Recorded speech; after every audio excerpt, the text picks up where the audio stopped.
Greetings everyone, here we are with another delightful video. This time it is for Swords and Spells by Gary Gygax. Fantastic miniature rules on a scale of 1 to 10 or 1-1 scale. This is not a supplement, kind of supplement for original Dungeons and Dragons from TSR. The previous supplement was denoted as Gods and Demigods Supplement 4, which was claimed to be or said to be repeatedly to be the final supplement for original Dungeons and Dragons. However, this is kind of like Supplement 5. So, yeah, TSR makes things a little complicated. And the basic gist of Swords and Spells is that Swords and Spells is basically a circular loop back to chainmail. So in other words, instead of having just using chainmail for some rules to fill out the little gaps in original Dungeons and Dragons, which original Dungeons and Dragons is basically an expansion to chainmail that takes a war game and turns it into a proto role-playing game. Swords and Spells actually circles back around and comes back to chainmail, and it's basically you're taking your original Dungeons and Dragons game and turning it into a war game. So there you go.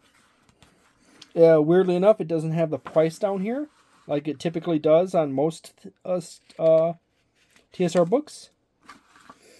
This was published in 1976. This is the 5th printing, March 1799, printed in the USA. Rules for large-scale miniatures battles based on the game Dungeons and Dragons. Dedicated to all sword and sorcery gamers, past, present, and future. We have a nice little index right in here, which takes the place of the table of contents. This index is not in the typical format of most of the supplements for original Dungeons & Dragons, with the exception of gods, demigods, and heroes. Most of the supplements besides that one and this one are in the heroes and men and magic, monsters and treasure, or underworld and wilderness adventuring format. As you can see, this is not the case. It talks you through the scale, the figure mounting, and so forth, all the essential steps of setting up and playing a war game. This the forward, which is written by Timothy J. Kask, harkens back to chainmail. Right here, you see the reference to it, and goes full circle. You have a nice little introduction by the author, which is Gary Gygax, on wargaming. You have a little scale rules section and figure mounting information, how to mount various creatures and the proper size bases for each creature type that you use in the game. So as I said before, this is your turning your Dungeons and Dragons game into a war game kind of situation. So now you're going from you went from war game, you went to role playing game with some miniatures, and then you get into a elaboration on the tabletop role playing game, converting it back into a war game with specific rules for sizes of base for your creatures. Oh, good old Warhammer or stuff, here. So you got the 5/8, 3/4, 1 inch, 1 inch and 3/8 width, 1 inch and 5/8 width types, the 5/8, 3/4 with 1 inch and 1 3/8 size is bases. You have a nice little movement chart here for various things, as well as the outline of the turn sequence for the wargame system for this system. You have a nice little section explaining terrain types and their effects upon movement. There's the title right there. You have a nice little piece of artwork of a giant attacking some battlefield with fortifications. This is a nice little standee for an archer to fire through, which, as you see here, the archer is running away. You got your troop classifications right here, such as peasants, levels, regulars, elites, and guard. Down here. And then you have your notations up here. Formation rules. Actual nice explanation of various formations in here. The facing rules for your military units, as well as your fatigue rules. Some little handy dandy extra art tossed in there.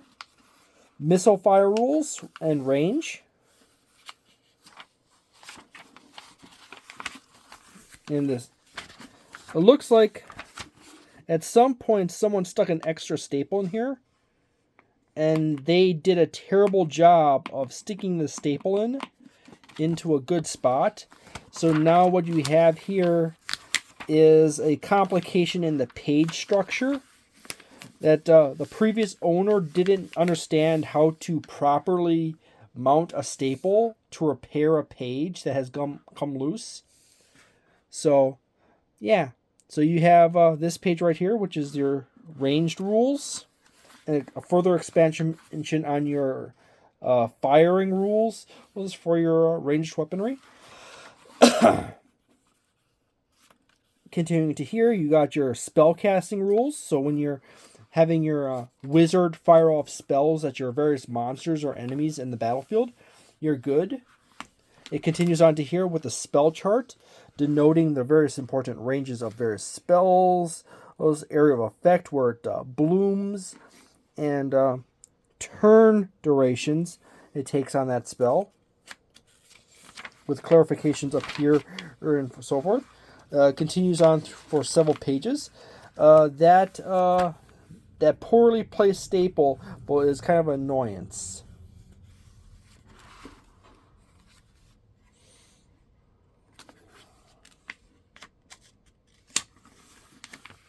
Pin the page down flat.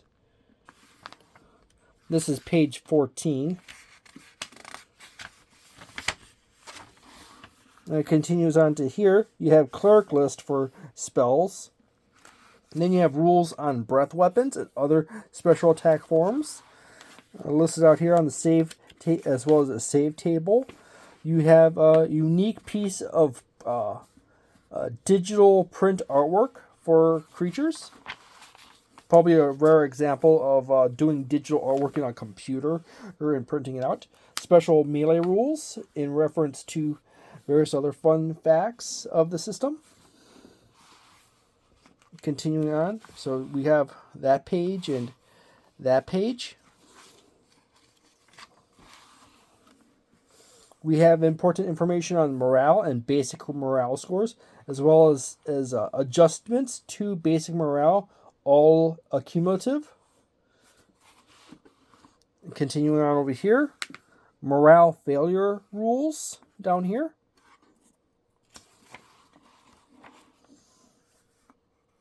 Continue on here, we got special rule information special units information right here, as well as fortified positions rules, as well as how various different types of fortifications and clarifications on them, like ladders, siege towers, and so forth. There's missile fire adjustments when it relates to fortifications, as well as melee bonuses and penalties. A new combat chart right down here. You have some more combat tables, as well as various pieces of artwork for various monsters. Some adjustments for various other things here. Artillery missile fire table. Casualty adjustment optional table right over here. Appendix A, which is variable damage by weapon damage. Nice little... I do believe this is probably based on the hand gestures. This is in fact Fireball that he's casted on those guys. Average damage matrix for your needs, as well as some artwork. Also, please note that you got porcine orcs here. This is actually one of the first pieces of artwork that has clear denotations that they are in fact pig-like in appearance. Chances to hit at level 0, weapon type and damage matrix. Armor class matrix right here. Appendix B, suggested point values for various things. A nice little piece of artwork down here. An example of army selection by point value, so you can actually pick out your different pieces. This is based on points.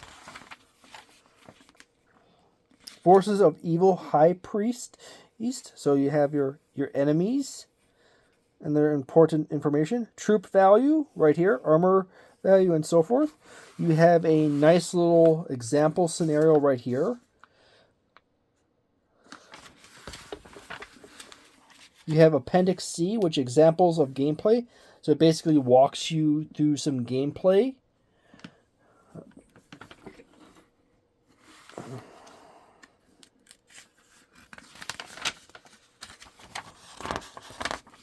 Nice little piece of artwork, more information.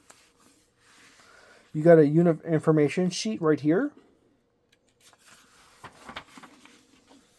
Movement table, saving throw table, missile fire table, firing rate table, artillery versus artillery table down here. Chance of to destroy a section over here. You have missile fire adjustments, and you have a notation section, which is nice and handy dandy. And then you have a quick list of all the other fantasy releases by TSR. This is a much larger list than the previous books, the previous two. Overall, there's no artwork on the backside or in the inside cover. Overall, this is probably the lowest priority book for you if you want to play original Dungeons & Dragons. Original Dungeons & Dragons pretty much follows from the very first set of books and chainmail. So you're going to need chainmail plus the original white box or woodgrain box to play. And these are the highest value books in the for the system. And then each book after that drops by one stage of value until you get to something like this book and Gods, Demigods, and Heroes, which are the lowest value books. This is probably the lowest of them all because you still get some items out of... you still have some magic items in Gods, Demigods, and Heroes, and you still have some unique new stuff of an Eldritch Wizardry for both your players and your Dungeon Master, as well as new monsters in both books. If you want to go and check through those, go ahead and check out those videos. Otherwise, there you go. This is probably a solid 3.5 stars, as it's more refined overall compared to like the last two books. However, the information in this book is entirely optional, as it's rules that basically converts your tabletop role-playing game back into a war game, unless you truly want to go the direction of having it be a tabletop war game. So, thank you very much. If you enjoy this top-down overview style, page-through overview style video, please tell me in the comments. If you do not, and you prefer my typical classic style of just sitting in front of a chair and holding up a book and showing it to you occasionally and talking about what I see in the book, go ahead and tell me so in the comments. And please consider subscribing to not just this channel, but also go ahead and check out Tabletop Wisdom and consider subscribing to that channel as well. This channel is going to be mostly my focus on me showing off products, dating all the way from the original early days of tabletop role-playing games all the way into the modern era. And Tabletop Wisdom will be a channel pretty much dedicated to advice for game masters and players. So there you go. Have a delightful day, a nice night, a wonderful weekend, magnificent month, and see you next time. Ciao.